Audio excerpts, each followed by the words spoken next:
Yes, indeed, the sounds of the Frank Lepaki stuff from the Red Alert 3 soundtrack. Big fan of that. My name is Toll Biscuit. This is Blue Please here on WoW Radio. Who talks too fast in order to fill dead air? Yes, dead air. Horrible stuff.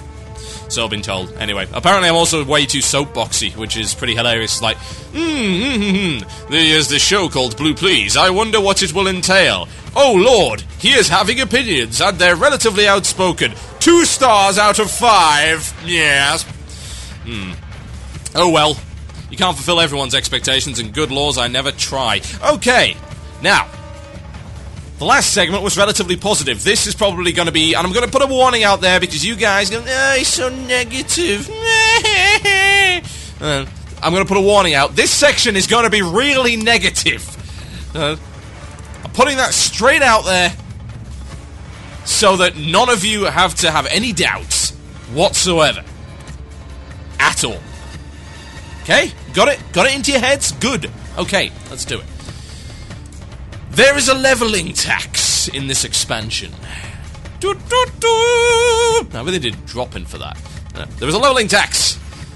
What is a leveling tax, you might ask? Well, a leveling tax is a deliberate money sink which takes away a large chunk of your gold while you are still leveling to max level. Now, this has existed before, in a certain form. Not quite as severe as what I'm about to talk about, but it has existed in the form of land mounts at level 40. Money sink. Although, the thing about land mounts at level 40, and what I'm about to tell you, is that getting a land mount at level 40 was a big deal. It was something that genuinely benefited you for the last 20 levels. And it's something that you weren't able to do before, so, you know, it was a big deal. You actually got a physical item out of it that you got to keep. So, it wasn't too unreasonable. Plus, you know, some guys didn't have to get it because they had travel form, or they had aspect of the cheetah, or whatever. And some people just didn't get it because either they didn't want it, couldn't afford it, or just wanted to run around everywhere, in which case that's alright. Now, that is the only one. That has been the only real example of a lump sum leveling tax. You know, a big money dump, money sink, black hole for gold, besides, of course, leveling trade skills and leveling your actual class skills, gaining, you know, buying class skills for whatever level. Besides that, you know, that is the big lump sum money tax, the only example. TBC didn't have one at all. It didn't have a leveling tax. Indeed, the only big purchase you got was once you hit level 70. And indeed, there were 2 big purchases. There was your flying mount, and then, of course, there was your epic flying mount. But that was at the end. That was a way of progressing your character once you'd hit the max rank. It's the same as kind of trying to get your crafted epics or whatever. You've already leveled, you're done. Money's coming in thick and fast, and it is quite literally coming in way thicker and faster, because since you've hit cap, you're not getting XP anymore. The XP gets converted to gold, as we know. You know, it's a good system. It was great when they implemented it. It continues to be a good system. Now, here's the problem. There is a leveling tax in Wrath, and that leveling tax goes by the name of Cold Weather Flying. What does it allow you to do? It allows you to fly in Northrend. And you think, yay! Oh wait, wasn't I able to fly before? Didn't I buy my flying mount? Didn't I buy my epic flying mount? Didn't I get my riding skill? And of course the answer to all of these questions, assuming you have all of the above, is yes. You absolutely did get all of these things. So, I was scratching my head a little bit, and I'm thinking, okay, so once I hit level 76, I'm expected to shell out 1,000 gold. 1,000 gold in order to do what exactly? Do what I was able to do before? This seems a little bit odd. So, I went back and looked into the alpha and beta information that we had, and discovered that indeed this cold weather flying thing's always been around, but it wasn't necessarily costly. It used to be part of a chain. It actually did. It used to be part of a quest chain. And you had to do this longish, you know, wasn't too bad, longish quest chain in order to get cold weather flying. And people complained about it. I'm not kidding. People actually complained, said, oh, I don't want to do the quest chain, can I just buy it? And Blizzard caved. And they caved in such a way that, you know, instead of doing the sensible thing, which of course would have been, well, you can either do the quest chain or you can pay the gold. No, they said, no, okay, let's get rid of the quest chain entirely and just make you pay 1,000 gold. Now, let's respond to the initial complaints that I know you are putting my way after 5 minutes of this particular argument. It's not done yet, but I know how you guys are. You always do this. And you can email your complaints and disagreements, indeed, to themurloc@gmail.com if you so wish, where I'll proceed to ignore them. Now, you're going to say, well, Total Biscuit, 1,000 gold isn't a lot of money. Well, if you've been playing pre-TBC, and by playing pre-TBC, I'm meaning playing all the way up... Pre-TBC, what am I on about? Pre-Wrath. Pre-Wutticle. Wuttilik. Or however you want to... TBC was nice. It was a good acronym. Pre-Wuttilik doesn't, it doesn't really work out so well. If you've been playing pre-Wrath, particularly if you've been able to take part in the Shattered Sun Offensive daily quests and all the stuff that was made available with Sunwell patch, you will be rolling in money. And 1,000 gold is no big deal to you. You'll probably have your epic flyer plus a few thousand gold spare. You'll have used it to level your trade skills and professions very quickly. And that's okay. And you'd have also, of course, used it to spend 1,000 gold to buy a cold weather flying as soon as you hit 76. And that's alright. Here's the problem. Wrath of the Lich King was designed, as all expansions are, to bring back people who had stopped playing due to lack of content / boredom / being jaded at the game / doing something else. That's one of the primary reasons towards marketing it. It's why it's not a content patch. It's why it's not released in bits.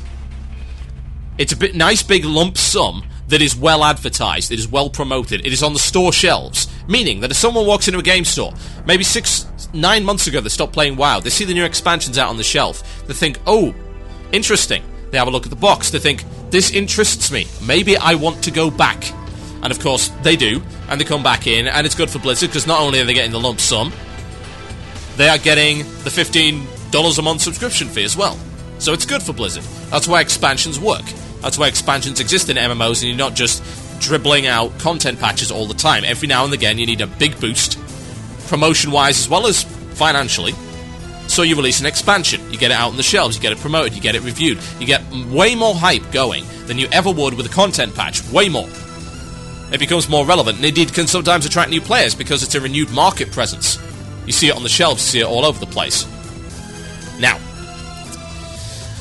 somebody like me, for instance, who comes back.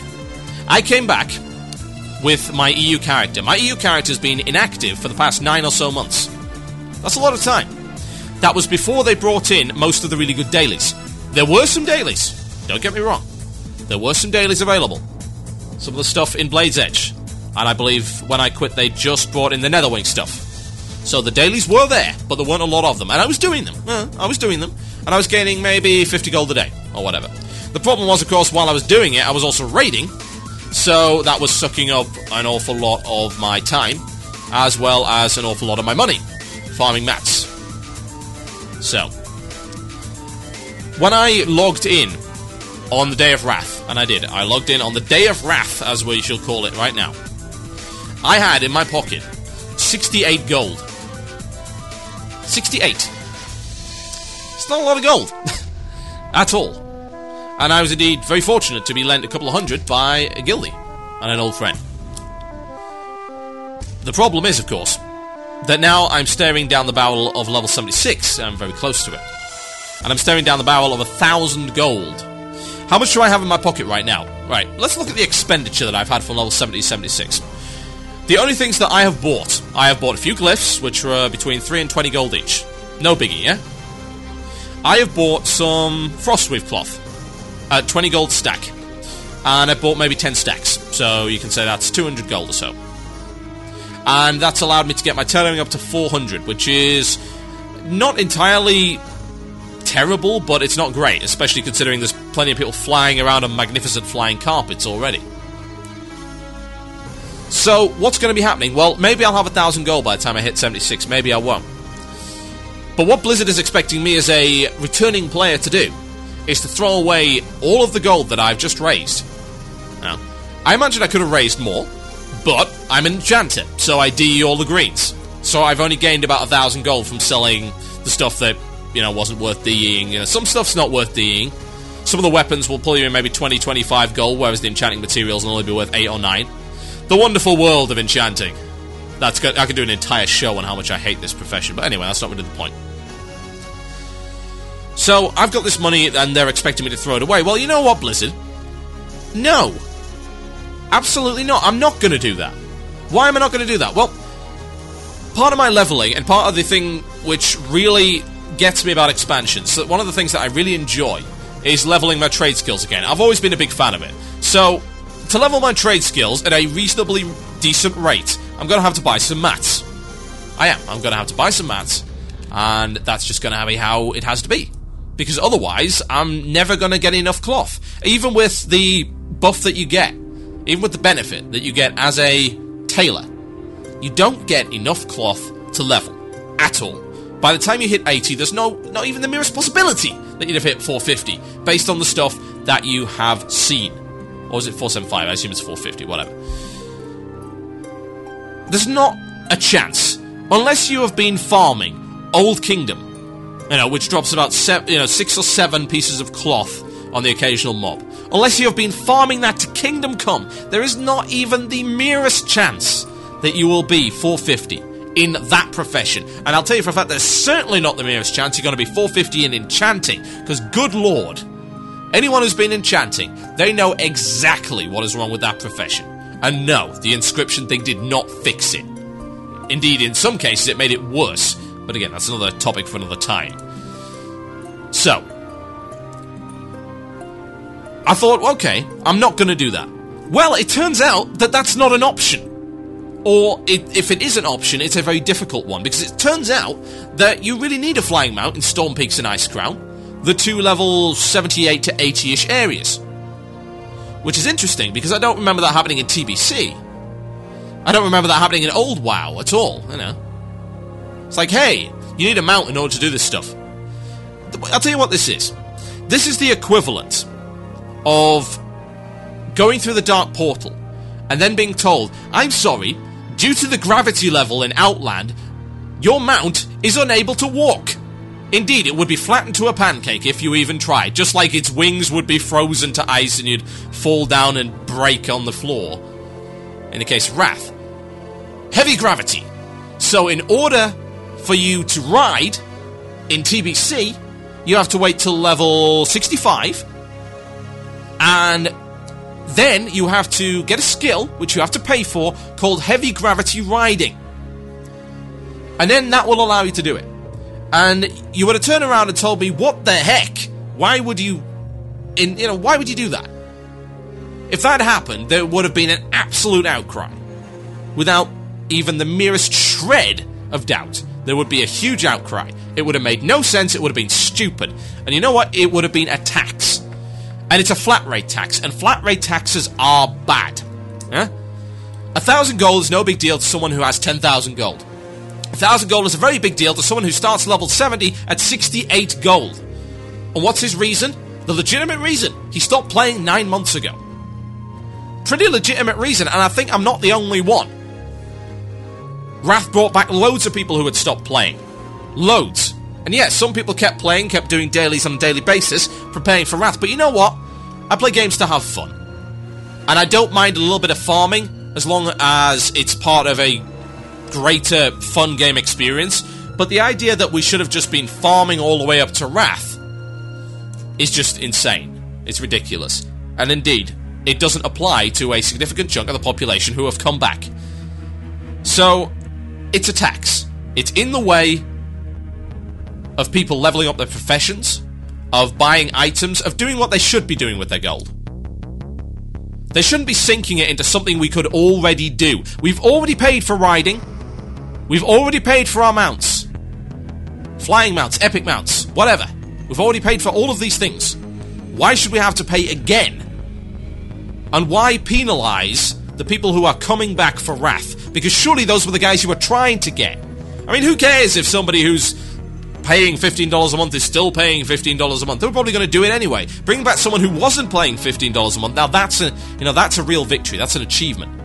From a business perspective, from a marketing perspective, from your subscriber base. That's an achievement. That's something that you wanted to do. So, I'm going to tell you what. I'm going to get to 80 without a flying mount.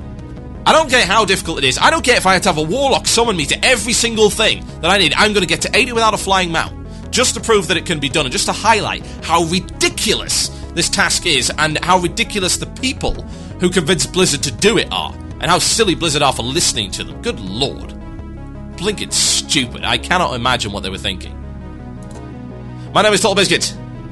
This is Blue Please here on WoW Radio. I will be right back after this. This is Sonata Arctica with San Sebastian. Enjoy.